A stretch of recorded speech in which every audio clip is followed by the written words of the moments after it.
Hi అండి, welcome to Aira creations. మన వీడియోలో థ్రెడ్ బ్యాంగిల్స్ని ఈజీగా ఎలాగా వ్రాప్ చేయాలో ఈరోజు స్టెప్ బై స్టెప్ చూపించబోతున్నానండి. సో నా పేజ్ని లైక్ చేయండి, అలాగని సబ్స్క్రైబ్ చేయండి. ఇప్పుడు నేను ప్రిపేర్ చేసినట్టు కొన్ని శాంపిల్స్ని చూపించబోతున్నానండి. సో ఇవన్నీ నేను థ్రెడ్ బ్యాంగిల్స్ ప్రిపేర్ చేశాను. నెక్స్ట్ వచ్చేసి ఏ టూల్స్ కావాలి వాటికి మెయిన్గా యూజ్ అయ్యే మెటీరియల్ అండి. ఇవి వచ్చి ప్లాస్టిక్ బ్యాంగిల్స్. నేను టూ సైజు ఇది నేను ముందుగానే ర్యాప్ చేశానండి. ఒకసారి చూపించేస్తాను దగ్గరగా. చూడండి ఎంత నీట్ ఫినిషింగ్ ఉందో. ఒక్కసారి మొత్తం క్లాస్ అంతా చూసేయండి, ఎక్కడే కానీ స్కిప్ చేయకుండా. అప్పుడు నేను ఏ టిప్స్ అందించానో మీకు తెలుస్తుంది.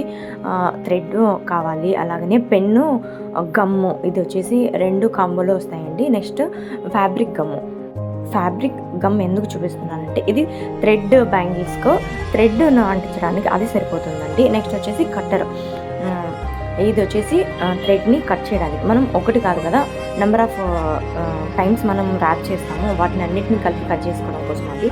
సో థ్రెడ్స్ ర్యాప్ చేసుకోవడానికి నేను 2 సైజ్కి నేను ప్యాడ్ని మెజర్మెంట్ చేసుకున్నానండి. సో ఈ ప్యాడ్కి నేను కరెక్ట్గా 40 టైమ్స్ థ్రెడ్ని చుట్టాలండి ఈ ప్యాడ్కి. సో కరెక్ట్గా 40.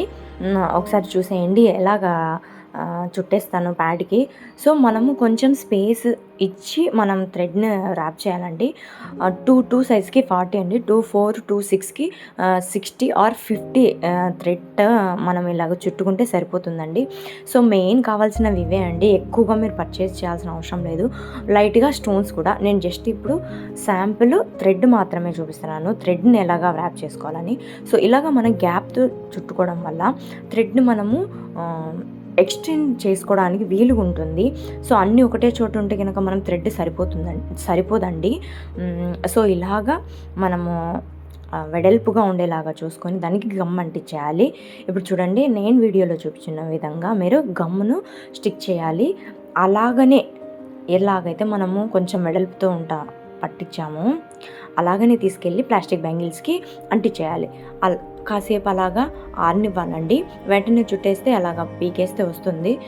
సో ఆరిన తర్వాత మనం థ్రెడ్ ర్యాపింగ్ని స్టార్ట్ చేయాలి. సరే ఒకసారి చూసేద్దామండి ఎలాగ ర్యాప్ చేస్తున్నానో. దగ్గరగా చూపిస్తాను చూడండి. అవి 40 లైన్స్ అండి.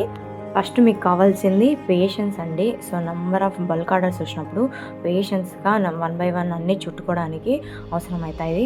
నేను ఎందుకు ఫ్యాబ్రిక్ గ్రౌండ్ మళ్ళీ చూపిస్తున్నానంటే, మీరు గ్లూ గమ్ము అంటే వైట్ కలర్లో ఉంటుంది, అది స్టోన్స్ గట్టిగా పట్టుకోవడానికి యూజ్ చేస్తాయండి. సో స్టోన్ బ్యాంగిల్స్కి వైట్ గ్లూ యూజ్ చేస్తే సరిపోతుంది. అదే 7000 గ్లూ. నేను గోల్డ్ కలర్ థ్రెడ్కి గ్రీన్ కలర్ బ్యాంగిల్ యూజ్ చేస్తున్నానండి. థిక్ కలర్ కాబట్టి బయటికి కనిపించదు, మీరు సేమ్ కలర్ అయినా యూజ్ చేసుకోవచ్చు.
మీకు ఈ వీడియోలో ఏవైనా డౌట్స్ ఉన్నా మీరు కమెంట్ సెక్షన్లో అడిగేయండి. అందరికీ కమెంట్ చేయడానికి ట్రై చేస్తాను, రిప్లై ఇవ్వడానికి. చూడండి, ఎండింగ్ నేను ఎలాగా ఫినిష్ చేస్తానో చూపిస్తానండి.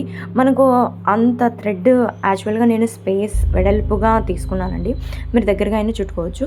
ఆ థ్రెడ్ మిగిలినది మన క్లిప్స్ చేసుకుంటాం కదండి, క్లిప్స్ కానీ శారీ పిన్స్ కానీ యూజ్ చేసుకోవచ్చు. అది ఎక్కడ వేస్ట్ అవ్వదండి. సో చూడండి, నేను లోపల గమ్ వేసాను, బట్ అంటించడం సైడ్కి అంటించాను. ఎందుకంటే మనం బ్యాంగిల్స్ టైట్గా వేసుకుంటారు కదండి, సో అప్పుడు కానీ వాటర్ తగిలినప్పుడు కానీ ఈజీగా వచ్చే అవకాశం ఎక్కువ ఉంటుందండి. సైడ్కి వేస్తే దాని మీద మళ్ళీ మనం స్టోన్స్ స్టిక్ చేస్తాం కాబట్టి మనకు వాటర్ తగిలినా ఎక్కువ బిర్రు తగిలినా వేసుకునేటప్పుడు అది ఊడు వచ్చే ఛాన్స్ తక్కువగా ఉంటుందండి. సో అందుకని మీరు ఎప్పుడైనా కానీ గమ్ము లోపల వేయకూడదు, సైడ్న మీరు ఎండప్ చేయాలి. సో నచ్చితే ఈ వీడియో లైక్ చేయండి, కమెంట్ చేయండి, ఎనీ డౌట్ మీరు కమెంట్ సెక్షన్లో తెలియండి. అలాగని నా పేజ్ని ఫాలో అవ్వడం మాత్రం మర్చిపోకండి, సబ్స్క్రైబ్ చేసుకోండి. నెక్స్ట్ క్లాస్లో కలుద్దాం. బాయ్.